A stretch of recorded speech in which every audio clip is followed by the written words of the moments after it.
थे, आज एकाएक चंद्रचूड़ पे हमला करने लगे और इसने बहुत घटिया गाली दी है। मुझे लगता है इसको तुरंत कंटेम्प्ट ऑफ कोर्ट करके घसीट करके इसको सुप्रीम कोर्ट में लाना चाहिए। जब तक वो सिटिंग सीजीआई है, आप ऐसी गाली वाली भाषा का इस्तेमाल करें और ये आदमी अपने आप को प्रोफेसर कहता है। इनके लिए कोई मायने आने नहीं रखता। जो इनके हाँ में हाँ मिलाए, जो इनके सुर में नाचे, वो इनके लिए जज भी है। यही समाजवादी पार्टी के शासन में अतीत के लिए 10-10 जज जब अदालत छोड़कर भाग गए, तब ये राम गोपाल कहाँ था?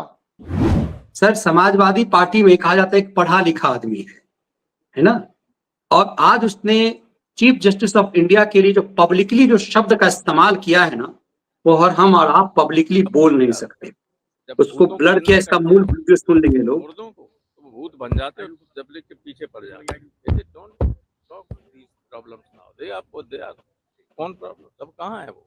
अब तो अपनी बाबरी मस्जिद और ये मंदिर दिख रहा है। अरे छोड़ो यार, वो तमाम इसी तरह की बातें कहते रहते हैं। तो क्या शुड आई टेक? ये भारत के मुख्य न्यायाधीश के लिए बोल रहा है सर। हम लोगों को भी कई जजमेंट से आपत्ति होती है, लेकिन हम अपने प्रधान न्यायाधीश के लिए, उस संवैधानिक पद पे बैठे व्यक्ति के लिए ऐसी भाषा का प्रयोग नहीं कर सकते।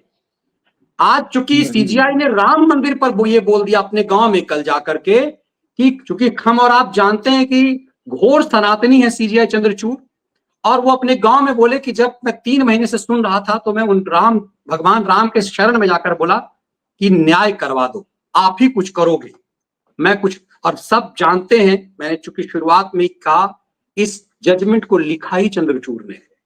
आज जब ये सच है, जो लोग रंजन गोगोई को गाली देते थे, आज एकाएक चंद्रचूड़ पे हमला करने लगे और इसने बहुत घटिया गाली दी है। मुझे लगता है इसको तुरंत कंटेम्प्ट ऑफ कोर्ट करके घसीट करके इसको सुप्रीम कोर्ट में लाना चाहिए। आप देश के मुख्य न्यायाधीश की तरफ को इस तरह से गाली के, आपकी उनके जजमेंट से आपत्ति हमारी और आपकी हो सकती है, लेकिन जब तक वो सिटिंग सीजीआई है, आप ऐसी गाली वाली भाषा का इस्तेमाल करें और ये आदमी अपने आप को प्रोफेसर कहता है। नहीं मनीष जी, ये हमारे आपके लिए सीजेआई और सुप्रीम कोर्ट और इसकी बात है। ये पूरे दल का ये चरित्र रहा, इनकी हिस्ट्री रही है। इनके लिए कोई मायने आने नहीं रखता। जो इनके हाँ में हाँ मिलाए, जो इनके सुर में नाचे, वो इनके लिए जज भी है। अन्यथा इसी तरह जिस तरह से इन्होंने आज जो शब्द चंद्रचूड़ के लिए इस्तेमाल किया है, ये किसी के लिए भी करते हैं और ये इनकी मूल प्रवृत्ति है। जरा गौर करिए मनीष जी कि यही समाजवादी पार्टी के शासन में अतीत के लिए 10-10 जज जब अदालत छोड़कर भाग गए, तब ये राम गोपाल कहाँ था? ये आया था, तभी आया था बोलने कि वो जो 10 जज छोड़ के भागे थे वो कौन थे? जो बात इसने आज चंद्रचूड़ के लिए कही है, तब ये कहाँ बैठा था? तो ये इनका कोई लेना देना नहीं है। ये एक तरह से लफंगे हैं जो आकर शासन करना इन्होंने शुरू किया है। और ये क्या सोचते हैं जुडिशरी के बारे में, और जुडिशरी नहीं, जो टॉप की जुडिशरी है उसके बारे में इनके क्या विचार हैं। और बाकी सार्वजनिक जीवन में कुछ बातें ऐसी हैं जो हम लोग इस कार्यक्रम में बोल नहीं सकते। अन्यथा इस आदमी का जो सच है, जो समाजवादी पार्टी में किसी से पूछ लीजिए, या लखनऊ के अंदर राजनीति और पत्रकारिता से जुड़े व्यक्ति से जरा इसके बारे में व्यक्तिगत पूछ लीजिएगा। और तो आपको मनीष जी, आपको बता दे रहा हूँ कि आप जरा अपने मित्र से पूछ लीजिएगा, जो आपके मित्र हैं, वो बता देंगे आपको कि निजी तौर पर क्या चरित्र है।